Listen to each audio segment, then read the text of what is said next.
Au cours de cette édition du 7-8, je recevrai aussi ce soir en plateau les responsables du Saint-Quentin en Yvelines Rugby pour un match de gala ce 11 novembre au profit de l'association Laurette Fugain. Pour l'instant sur le plateau, bonsoir à Léon Dubois. Bonsoir. 17 ans seulement, passionné par l'histoire, plus particulièrement par la Première Guerre mondiale. Vous organisez même une exposition en ce moment dans le département des Yvelines. On en verra tout à l'heure quelques images. Une exposition de circonstances puisque le 11 novembre, ce sera la commémoration de l'armistice de cette guerre de 14-18. Pourquoi cette passion pour ce conflit?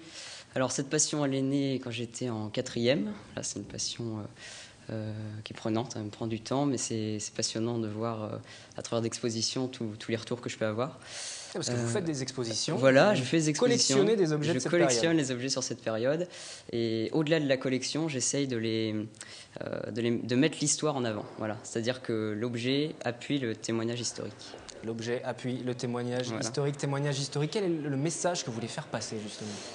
C'est un message de transmission, c'est un message de devoir de mémoire. J'essaye de transmettre aux plus jeunes qui peuvent paraître moins intéressés par ce conflit que les plus anciens, cette horreur, quoi, cette grande boucherie comme disaient les anciens. C'est un peu atypique justement, les autres jeunes que vous connaissez, vos copains, camarades, ils réagissent comment? Bien, ils m'aident à... Donc vous réussissez déjà à transmettre auprès des plus jeunes, hein. C'était le but. Bien sûr, des écoles viennent visiter mon exposition et mes amis viennent, je leur fais des visites. Je voudrais juste m'arrêter un petit peu sur cette idée, sur cette passion, mais qu'est-ce qui vous fascine autant? Qu'est-ce qui vous intéresse autant? Ça a commencé en 4e, vous nous l'avez dit, c'est il n'y a finalement pas si longtemps, mais pourquoi? C'est très jeune de s'intéresser dès la 4e à ce point, à cette période de l'histoire. C'est vrai. En fait, ce qui m'a fasciné, c'est pouvoir... faire revivre la mémoire d'hommes, en fait. Voilà, dans cette exposition, c'est bien ce que je présente, c'est que je mets l'homme au cœur de la Grande Guerre. J'essaye de faire revivre à travers les objets, je fais des recherches dans les archives et ça me permet de faire revivre la mémoire de ces hommes qui ont été tués ou qui ont combattu sur le front de 14-18. C'est lié à l'histoire de votre famille aussi? En partie, puisque j'ai des objets de mon arrière-arrière-grand-père que j'ai retrouvés, donc un sabre, des documents. Voilà, vous avez retrouvé après ou qu'on vous a que j'ai retrouvé avant, qui était dans la famille? En fait, je commençais à m'intéresser à cette période et j'ai retrouvé ces objets, donc ça m'a permis de continuer en fait à faire des recherches. Donc objets d'époque, témoignages également, tout ce qui tourne, tout ce qui a attrait autour de ce conflit, vous le réunissez, vous le collectionnez pour ensuite l'exposer. C'est difficile de se procurer des objets, des témoignages de cette époque? Oui, c'est difficile, mais on y arrive à travers c'est de la recherche, les brocantes. Brocanteurs, antiquaires, tout ça. Mais on y arrive. C'est un coût aussi. C'est un coût, mais bon, ça il faut savoir Vous négociez aussi. On négocie entre collectionneurs, on s'arrange. Pour ensuite effectivement pouvoir présenter tout ça lors d'exposition. On a vu les images de cette exposition qui a lieu à Fontenay en ce moment. Je précise également que ce sera ouvert le dimanche, c'est à la mairie de Fontenay et c'est ouvert ce dimanche 11 novembre. Alors c'est ouvert ce dimanche 11 novembre le matin, simplement jusqu'à midi et demi à peu près. Pour ceux qui après les commémorations voudraient découvrir votre exposition, ce sera l'occasion. Et puis sinon on voit vers le site internet de la municipalité de Fontenay pour connaître tous les horaires de cette exposition à découvrir. Il y a un fil conducteur à cette exposition. Comment l'homme réagit face à la terreur des combats. C'est très structuré, cette exposition. C'est très structuré. C'est pas juste un amoncellement d'objets. Voilà, c'est ça. C'est ce qui fait la différence entre la collection et vraiment la recherche. C'est que ces objets, ils ont un fil conducteur qui est l'évolution de l'état d'esprit du soldat entre 14 et 18. J'ai vraiment essayé de sensibiliser les gens à cette guerre à travers le témoignage et l'état d'esprit des soldats, vraiment. Voilà. Vous êtes étudiant en histoire. Voilà, en première année à Saint-Quentin. À Saint-Quentin, en Yvelines, à l'université de Versailles, Saint-Quentin en Yvelines. Il y a d'autres périodes de l'histoire qui vous fascinent? Tout me fascine, vraiment tout m'intéresse, mais j'ai bien sûr, donc ma période préférée c'est 14-18 puisque je peux avoir ce témoignage matériel. Et la suite pour vous alors, c'est quoi? Professeur d'histoire? Ah, je ne sais pas, franchement, là, je ne pourrais pas me prononcer là-dessus, je m'intéresse à beaucoup de choses. Je participe à un séminaire au ministère de la Défense sur 14-18, je suis très engagé dans ma ville qui m'aide beaucoup, Fontenay. Voilà, donc je suis très ouvert. Vous intervenez aussi dans des classes, parce que je parlais de devenir éventuellement professeur, mais vous intervenez déjà auprès des plus jeunes? J'interviens auprès des plus jeunes qui viennent à l'exposition et j'interviens aussi hors exposition, donc dans des classes. Donc dans mon lycée notamment, je suis intervenu pour en amenant des objets pour expliquer toute cette période.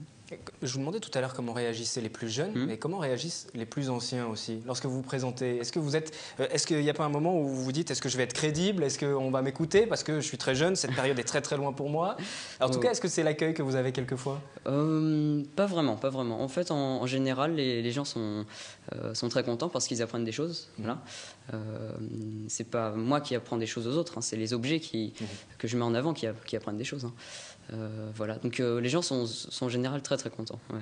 Et de voir effectivement que ça intéresse dès le plus jeune âge. Voilà. Il y a un site internet que vous avez mis en place il y a quelques temps. Oui. Et il y a une devise dessus, on peut peut-être appeler ça comme ça. Collectionner, c'est sauvegarder l'histoire. Voilà, c'est ça. C'est tout le sens de la collection. Hein. C'est pouvoir conserver ces objets pour transmettre aux générations futures ce témoignage qui est utile et qu'on peut utiliser, ces ressources matérielles. Et alors ensuite, justement, cette exposition est itinérante. Hein. Est-ce qu'il y a d'autres dates de prévues? Alors, il y a des dates prévues dans les Deux-Sèvres. Voilà. C'est-à-dire qu'il y a une délégation qui vient lundi 12 novembre pour voir un peu l'exposition que j'organise et qui sera intéressée pour qu'elle tourne dans toutes les Deux-Sèvres.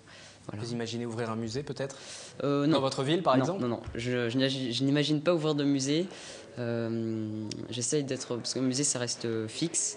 J'essaye vraiment d'aller vers les gens pour transmettre le plus possible. Il faut que cette exposition aille à la rencontre des gens, que vous soyez sur Fontenay-le-Fleury, aux alentours, ou même un petit peu plus loin. N'hésitez pas à vous y rendre. Vous y allez régulièrement pour intervenir et expliquer les objets? J'y suis quasiment tous les jours, sauf le mercredi et le lundi matin. Puis il y a les cours aussi à l'université. Il y a les cours à l'université. De temps en temps, il faut bien y aller, forcément. Voilà. Merci Léon Dubois d'être passé sur ce plateau. Cette exposition, en ce moment, à Fontenay-le-Fleury, l'homme dans la Grande Guerre, c'est à la municipalité donc de cette commune. C'est ouvert également ce dimanche 11 novembre à l'occasion, forcément, des commémorations autour de l'armistice. Merci à vous. Merci.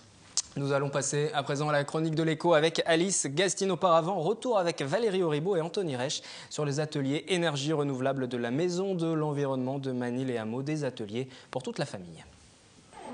Les défis du renouvelable. Ce matin-là, parents et enfants avaient décidé de les relever. À la Maison de l'Environnement de Manille-et-Hameau, petits et grands étaient attablés autour des 3 ateliers solaires, éoliens et thermiques. Ce matin, on avait envie de montrer, en tout cas d'apprendre aux enfants de façon très simple, quelles sont les énergies renouvelables que l'on peut utiliser pour essayer de trouver d'autres solutions que le pétrole ou les énergies fossiles. Nos ingénieurs d'un jour ont pu bâtir leur première maison en carton avec panneaux photovoltaïques, des véhicules hydrauliques ou à air comprimé et participer à la course de voitures. Au début, ils viennent vraiment plus pour jouer qu'autre chose, mais très vite, ils comprennent que ça a une utilité et que ça permet justement de remplacer des énergies fossiles par des énergies simples et des énergies naturelles qui sont le soleil, le vent et l'eau. L'eau, le vent n'ont désormais plus de secret pour ces apprentis écolos, les petits comme les grands. Je trouvais que c'était un super atelier pour les enfants, aussi bien pour les enfants que les adultes. C'est vraiment, ils ont fait beaucoup de choses, une maison, regardez. Donc, tu peux décrire, Lomé, ce que tu as fait un petit peu, non? Ouais. Qu'est-ce qui t'a plu exactement? Faire la maison. J'ai réalisé une voiture et une voiture qui marche avec de l'air, avec un moulin à eau. Et la voiture, en fait, là, il faut souffler dans la paille. Et après, grâce au ballon, ça donne une impulsion. Après, l'air, elle sort et ça fait avancer la voiture. Prochain atelier, le 15 décembre, pour des décorations de Noël à base de matériaux de récupération.